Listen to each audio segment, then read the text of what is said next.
दोस्तों, एक कहावत है कि दुश्मनी कभी पुरानी नहीं होती। कहानियों की पोटली में आज की कहानी इसी कहावत से जुड़ी है। कहानी का शीर्षक है सांप की सवारी। सालों पहले वरुण पर्वत के पास एक राज्य बसा हुआ था। उस राज्य में एक बड़ा सा सांप मंदविष भी रहा करता था। बूढ़ा होने की वजह से वो आसानी से अब अपना शिकार ढूंढ नहीं पाता था। एक दिन उसने तरकीब सोची तो वो तुरंत मेंढकों से भरे हुए एक तालाब के पास पहुंच गया। वहां वो दुखी सा होकर एक पत्थर के ऊपर बैठ गया। तभी पास के पत्थर पर बैठे एक मेंढक ने उसे देखा। उस मेंढक ने थोड़ी देर बाद सांप से पूछा, चाचा, क्या बात है? आज आप खाने की तलाश नहीं कर रहे हैं? अपने लिए भोजन नहीं जुटाएंगे का? इतना सुनते ही सांप ने रोनी सी सूरत बनाकर मेंढक को कहानी सुनाई। सांप ने कहा, मैं आज भोजन की तलाश में किसी मेंढक के पीछे जा रहा था। अचानक से मेंढक ब्राह्मणों के झुंड में जाकर छुप गया।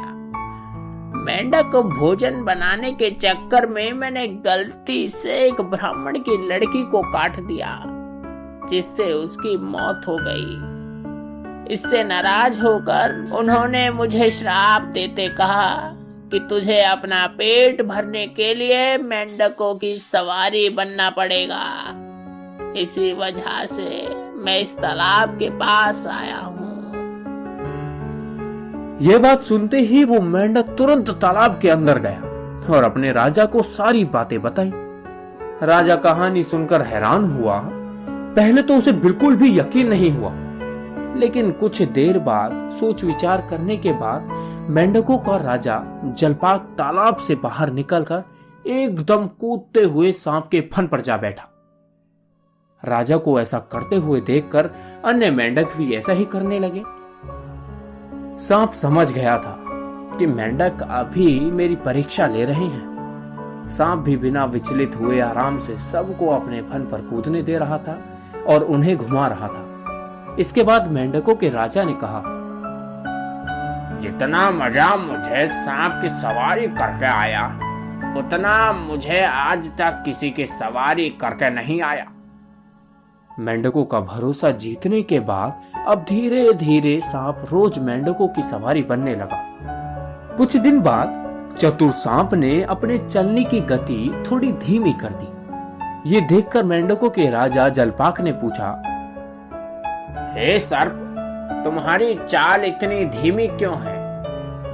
इसके जवाब में सर्प ने कहा, मैं तो बूढ़ा हूँ और ब्राह्मण के श्राप की वजह से बहुत दिनों से भूखा भी हूँ। इसी वजह से मेरी गति कम हो गई है। इतना सुनते ही राजा ने कहा, तुम छोटे छोटे मेंढकों को खा लो। ये सुनकर मन ही मन सांप बहुत प्रसन्न हुआ।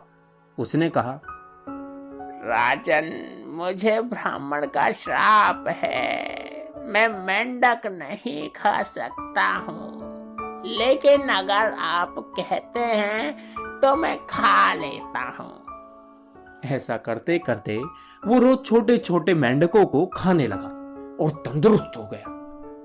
अब सांप को रोज बिना किसी मेहनत के खाना मिल रहा था। सांप काफी प्रसन्न था। मेंढक सांप की चाल अब तक नहीं समझ पाए थे।